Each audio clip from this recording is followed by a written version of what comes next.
विद्यार्थियों, मैं doctor Vasantlal Bamaniya, government art college Kota, सहायक आचार्य, चित्र कला विभाग। पिछली कक्षा में हमने वेस्टर्न आर्ट की प्री हिस्टोरिक आर्ट के बारे में चर्चा की थी।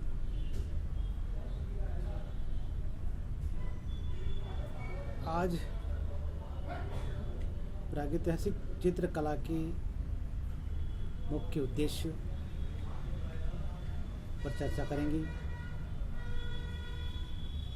उस समय की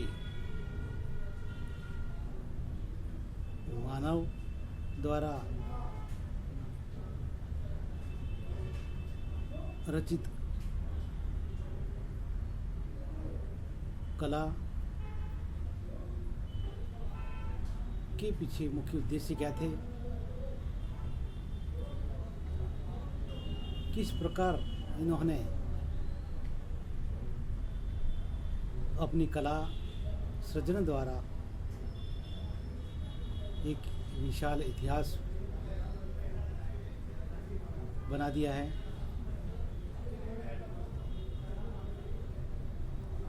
आदि मानव द्वारा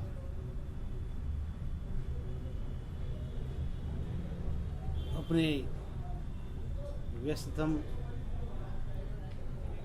समय में से जब भी जहाँ जो स्थान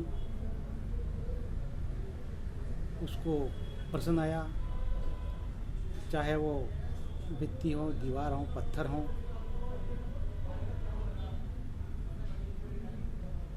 सेल स्पेस हो आदि पर अपनी इच्छानुसार कई प्रकार की चित्राकृतियाँ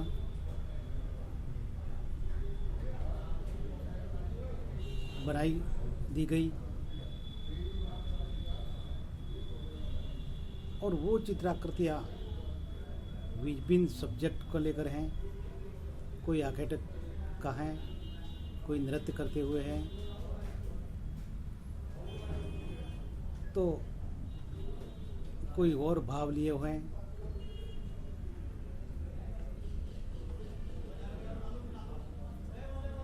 इस प्रकार की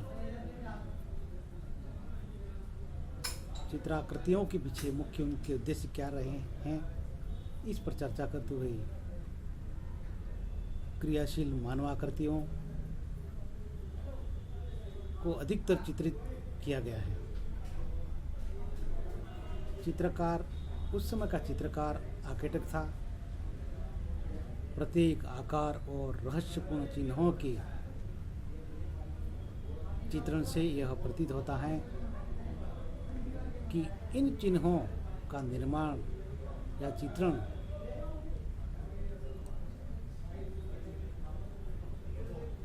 जादू टोनों के उद्देश्य से किया गया होगा।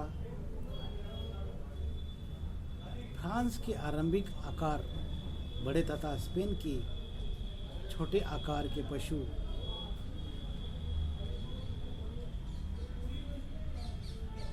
तथा मानवाकृतियों का चित्रण किया गया है। कुछ चित्रों में आदिम युद्ध, नाचने के आकार, मधु निकालते मानवाकृतियाँ, पशुपालन, आखेटक, वन्य पशु पक्षी, धनुर्धर, योद्धा आदि कई विभिन्न प्रकार की चित्राकृतियों को चित्रित किया गया है।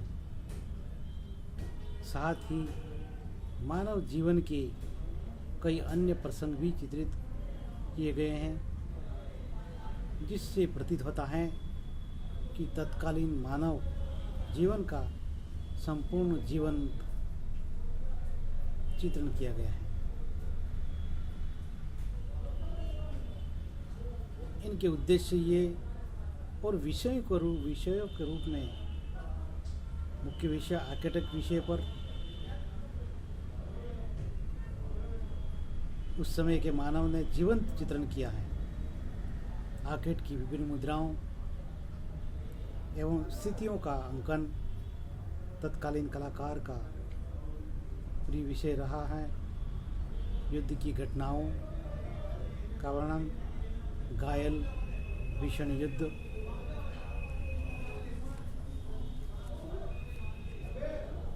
दशा का जीवंत प्रमाण देखने को मिलता है। भय, विजय एवं आक्रमण की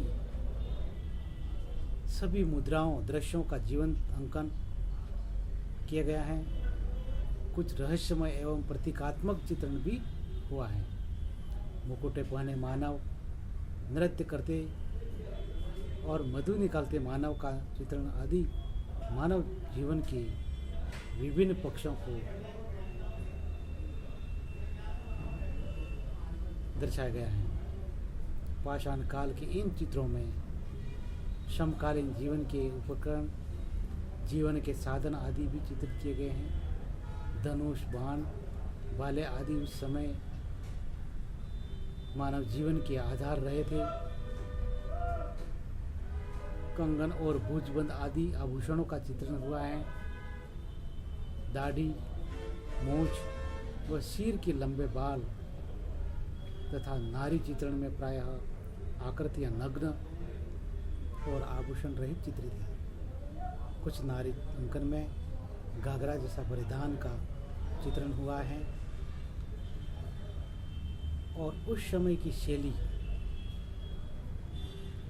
किस प्रकार थी, इस पर आगे बढ़ते हुए प्रागैतिहासिक कालीन कला की शैली महत्वपूर्ण रही है।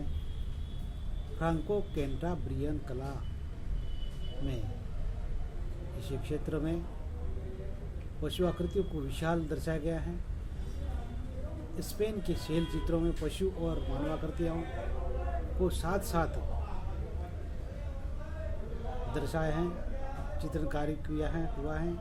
पशु आकृतियाँ स्पेन में छोटी व दर्शाई गई हैं, सूक्ष्म आकार बनाए गए हैं।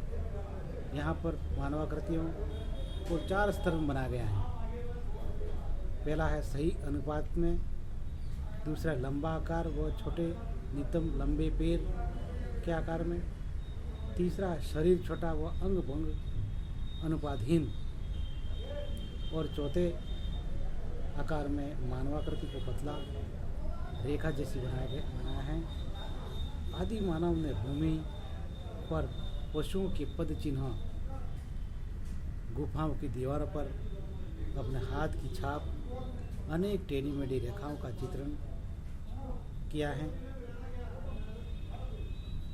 इसी प्रकार यूरोप में अंतिम हिमयुग का समय चल रहा था। इसी समय में इन सारी घटनाओं, आकृतियों का चित्रण तत्कालीन मानव ने किया था। प्रागैतिहासिक काल की कला की विशेषताएं,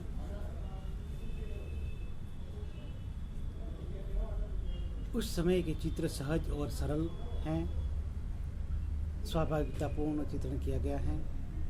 चित्रों का आरंभ सरल बाहरी रेखांकन पद्धति के द्वारा हुआ था। यह कला कल्पनाश्रित एवं आत्मपरक बनाई गई है। कुछ प्रतीकात्मक और रहस्यमय चित्रण उस समय के चित्रकार की मानसिक स्थिति को स्पष्ट करती हैं। चित्रण में भावनाओं का स्पष्ट अंकन नजर आता है। पशु और मानव की आकृतियों की जो क्रियाशीलता के दर्शन अद्भुत हैं। यह इतिहास प्रागैतिहासिक मानव की रचना का एक अनुपम उदाहरण माना जाता है। इन चित्रों में पाषाणकालीन मानव जीवन की जीवंत झांकी प्रस्तुत हुई है। नेक्स्ट पॉइंट में उस समय के मानवों द्वारा किस प्रकार के उपकरण काम में लिए थे और विभिन्न तकनीक का सहारा किस प्रकार लिया था, इस पर चर्चा करते हुए इम्प्लीमेंट एंड तकनीक प्रागैतिहासिक कालीन चित्र प्राय एक ही रंग से चित्रित किए गए हैं। कहीं कहीं कुछ चित्रों में अनेक रंगों का प्रयोग भी हुआ है। गेरुए रंग को निरंतर प्रयोग में लिया है। ला माउथ डोर्डन की गुफा में एक कुप्पी मिली है जिसे गुहावासी मानव ने दीपक का प्रयोग किया होगा। वैज्ञानिकों इतिहासकारों का ऐसा मानना है। इसमें चर्बी जलाई गई होगी।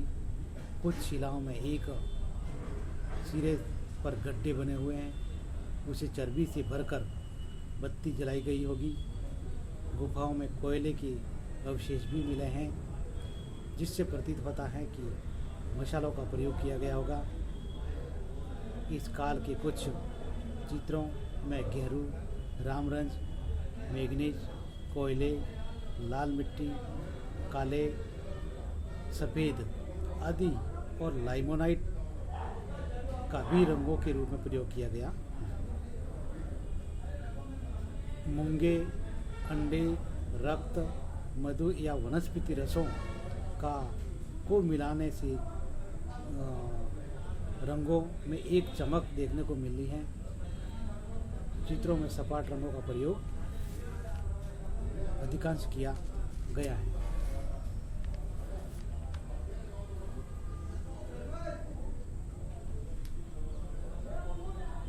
हिम युग में उपकरणों एवं तकनीक की विविधता देखने को मिलती है। प्राय किसी गीले लेप आदि से ही चित्रांकन किया गया है। पूर्व पाषाण युग के अंतिम चरण में कुछ चित्रण सामग्री भी मिली है, जिससे यह निष्कर्ष निकलता है कि हिमयुगीन काल में चित्रकार मिट्टी के माध्यम से कई रंग निर्मित करता था। लाल, पीले और बादामी रंगों की श्रृंखला में कई रंग थे। खड़िया के साथ साथ मैग्नीज तथा कोयले से वह काला रंग बनाया था। अल्टामिरा गुफा में बैगनी रंग का प्रयोग हुआ है। रंगों में चर्बी का प्रयोग किया गया है। कभी कभी रंग को मुंह में भरकर स्प्रे भी किया गया है, जिससे भित्ति पर छोटे छोटे बिंदु बन जाते थे। ऑस्ट्रेलिया के गुहावासी आदिवासी कलाकारों में यह विधि आज भी प्रचलित है। रंगों एवं रेखाओं में प्रयोग में लाने वाले पत्थर के उपकरण आरंभिक मैगडेलिनियन युग से संबंधित डोर्डोन नामक स्थान पर प्रचुर मात्रा में मिले। आर्किटेक्ट संस्कृति और इससे भी अधिक अभिभूत करने वाले शिला चित्र हैं, जिन्हें तत्कालीन मानव ने सृजित किए। शिला चित्रों का निर्माण प्रागैतिहासिक काल के साथ साथ अन्य सभ्यताओं में भी हुआ। ये अवशेष आज भी देखने को मिलते हैं। यूरोप की पाषाणकालीन कला का जिन क्षेत्रों में विकास एवं विभाजन हुआ है,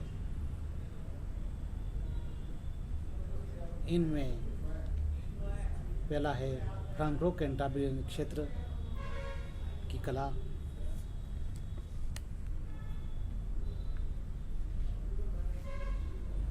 है इसी क्षेत्र में